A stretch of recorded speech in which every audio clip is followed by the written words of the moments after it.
जी, मैं सजाद हुसैन शाह आपको अपने channel Dubai truck driver lifestyle में खुश आमदेद कहता हूँ। सत बिस्मिल्ला जी आया नो और पखैर आगले टूल पख्तून कसानूना सत श्री अकाल। साडे जितने भी पंजाब के वीर नो मित्र नो जेडे साडे चैनल नो सबसक्राइब करते हैं और बड़े प्यार नाल देखते हैं, सत श्री अकाल उन्होंने सारे मित्रां नी। ਅੱਜ ਤਾਂ ਜਿਹੜਾ ਸਾਡਾ ਟਾਪਿਕ ਹੋਏਗਾ, ਅਸੀਂ ਕੋਸ਼ਿਸ਼ ਕਰਾਂਗੇ ਕਿਉਂਕਿ ਸਾਡੇ ਨਾਲ ਪੰਜਾਬੀ ਵੀਰ ਹੀ ਬੈਠੇ ਹੋਏ ਨੇ, ਅਸੀਂ ਪੰਜਾਬੀ ਵਿੱਚ ਹੀ ਗੱਲ ਕਰਾਂਗੇ। ਅੱਜ ਦਾ ਟਾਪਿਕ ਸਾਡਾ ਹੋਏਗਾ ਕਿ ਜਿਹੜੇ ਵੀ ਇੰਡੀਆ ਤੋਂ ਜਾਂ ਪਾਕਿਸਤਾਨ ਤੋਂ ਨਿਊ ਡਰਾਈਵਰ ਆਉਂਦੇ ਨੇ ਔਰ ਉਹ ਕਿੰਨਾ ਚੀਜ਼ਾਂ ਤੇ ਫੇਸ ਕਰਕੇ ਆਉਂਦੇ ਨੇ, ਵੀਜ਼ਾ ਕਿਤਨੇ ਦਾ ਲੈਂਦੇ ਨੇ, ਫਿਰ ਲਾਇਸੈਂਸ ਬਣਾਉਣ ਵਿੱਚ ਉਹਨਾਂ ਨੂੰ ਕਿੰਨਾ ਟਾਈਮ ਚਾਹੀਦਾ ਹੁੰਦਾ ਹੈ।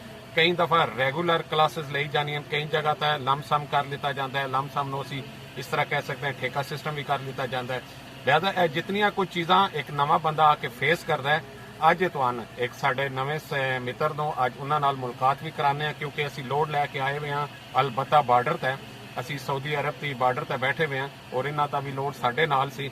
ਲਿਹਾਜ਼ਾ ਅੱਜ ਜਨਾਬ ਪਹਿਲਾਂ ਤਾਂ ਤਾਰਫ ਇਹਨਾਂ ਦਾ ਕਰਾ ਦਿੰਦੇ, ਬਲਕਿ ਖੁਦ ਹੀ ਆਪਣਾ ਤਾਰਫ ਕਰਾ ਦਿੰਦੇ। ਵੀਰ ਜੀ ਪਹਿਲੇ ਤਾਂ ਆਪਣਾ ਤਾਰਫ ਕਰਾ ਦਿਓ ਸਾਨੂੰ। ਸਤਿ ਸ਼੍ਰੀ ਅਕਾਲ ਜੀ ਸਾਰਿਆਂ ਨੂੰ। ਮੇਰਾ ਨਾਮ ਜੋਬਨਪ੍ਰੀਤ ਸਿੰਘ ਹੈ ਜੀ, ਮੈਂ ਅੰਮ੍ਰਿਤਸਰ ਪੰਜਾਬ ਤੋਂ ਆ।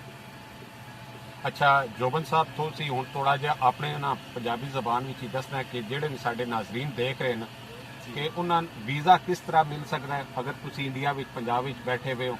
ਕਿਸ ਮਤਲਬ ਹੈ ਮੁਸ਼ਕਲਾਤ ਤੋਂ ਜਾਂ ਟਰੈਵਲ ਏਜੰਟ ਤੋਂ ਲੈਣਾ ਪਏਗਾ ਜਾਂ ਕੋਈ ਦੋਸਤ ਦੇ ਬਾਪ ਤੋਂ ਲੈਣਾ ਪਏਗਾ, ਤੁਸੀਂ ਕਿਸ ਤਰ੍ਹਾਂ ਲਿਆ ਇਹ ਵੀ ਨਾਲ ਦੱਸ ਦਿਓ। ਮੇਰੇ ਤੇ ਜੀ ਆਪਣਾ ਕਰੀਬੀ ਰਿਸ਼ਤੇਦਾਰ ਸੀ, ਆਪਣਾ ਉਹਨਾਂ ਨੇ ਮੇਰਾ ਟੂਰਿਸਟ ਵੀਜ਼ਾ ਪਾਤਾ 1 ਮਹੀਨੇ ਦਾ। ਠੀਕ ਹੋ ਗਿਆ। ਟੂਰਿਸਟ ਵੀਜ਼ਾ ਲੈਣ ਤੋਂ ਬਾਅਦ ਮੈਂ ਟਰਾਂਸਪੋਰਟ ਦਾ ਵੀਜ਼ਾ ਲਿਆ ਜੀ।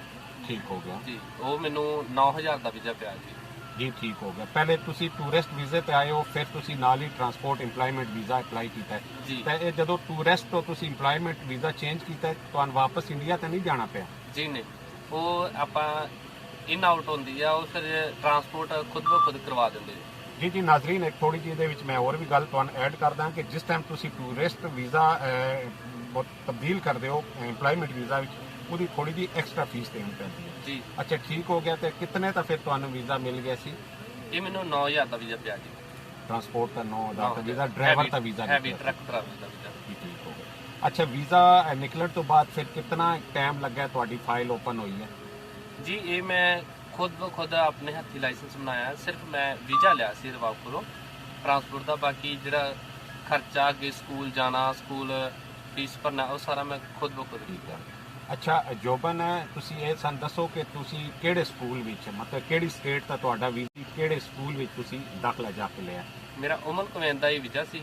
ਠੀਕ। ਉਮਰ ਕੁਵੈਨ ਦੇ ਸਕੂਲ 'ਚ ਮੈਂ ਐਡਮਿਸ਼ਨ ਲਈ, ਉਸੇ ਉਹ ਫਾਈਲ ਓਪਨ ਕਰਾਈ।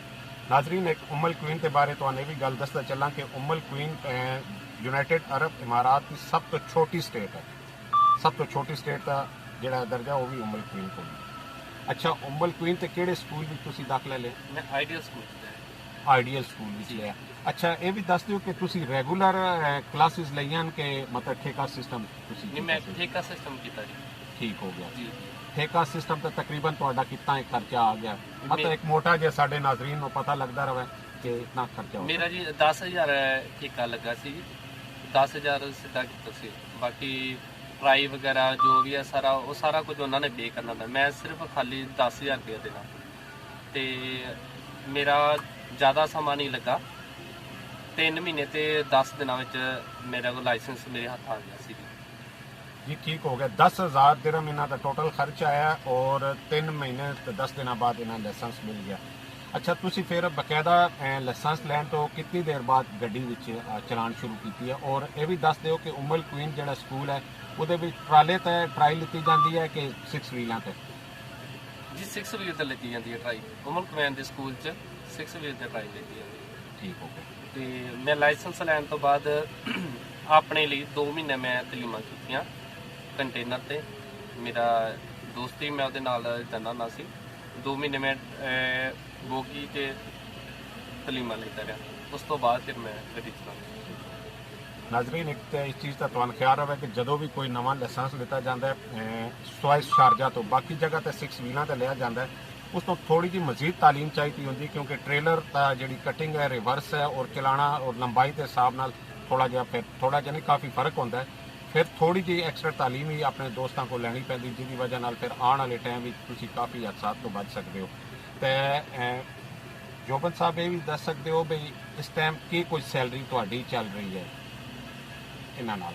ਇਹਨਾਂ ਦੇ ਨਾਲ ਮੇਰੀ 1800 ਰੁਪਇਆ ਬੇਸਿਕ ਪਲੱਸ ਟ੍ਰਿਪ ਸਿਸਟਮ ਹੈ।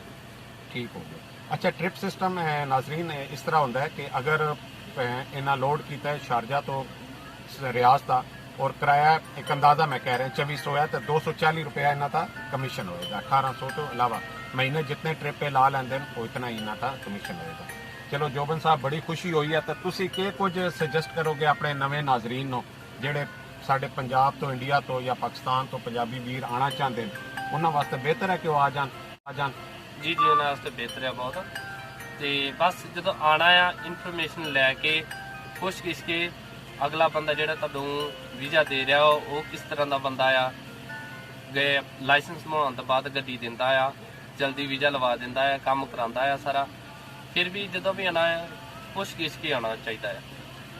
ਜੀ ਨਾਜ਼ਰੀਨ, ਇਹਨਾਂ ਇੱਕ ਬਹੁਤ ਕੰਮ ਦੀ ਗੱਲ ਕੀਤੀ ਹੈ, ਮੈਂ ਆਪਣੀ ਕਿਸੇ ਵੀਡੀਓ ਵਿੱਚ ਐਡ ਨਹੀਂ ਕੀਤੀ ਕਿ ਜਦੋਂ ਵੀ ਤੁਸੀਂ ਵੀਜ਼ਾ ਲੈ ਰਹੇ ਹੋ, ਵੀਜ਼ਾ ਲੈਣ ਤੋਂ ਪਹਿਲੇ ਤੁਹਾਡੇ ਕੋਲ ਇਨਫੋਰਮੇਸ਼ਨ ਹੋਣਾ ਬਹੁਤ ਜ਼ਰੂਰੀ ਹੈ, ਕਿਉਂਕਿ ਤੁਸੀਂ ਕਿਸ ਤੋਂ ਪੈਸੇ ਦੇ ਰਹੇ ਹੋ, ਕੌਣ ਬੰਦਾ ਤੁਹਾਡਾ ਵੀਜ਼ਾ ਕਢਾ ਰਿਹਾ, ਔਰ ਅਗਰ ਵੀਜ਼ਾ ਨਿਕਲਣ ਤੋਂ ਬਾਅਦ ਉਹ ਬੰਦਾ ਤੁਹਾਨੂੰ ਆਇਆ ਗੱਡੀ ਦੇਗਾ ਕਿ ਨਹੀਂ ਦੇਗਾ, ਇਸ ਤਰ੍ਹਾਂ ਨਾ ਹੋ ਕਿ ਫਿਰ ਤੁਹਾਨੂੰ ਵੀਜ਼ਾ ਚੇਂਜ ਕਰਨਾ ਪਵੇ। ਇਹ ਸਾਰੀਆਂ ਚੀਜ਼ਾਂ ਤੋਂ ਬਚਣ ਵਾਸਤੇ ਪਹਿਲੇ ਤੁਹਾਨੂੰ ਮਾਲੂਮਾਤ ਇਕੱਠਾ ਕਰਨਾ ਬਹੁਤ ਜ਼ਰੂਰੀ ਹੈ।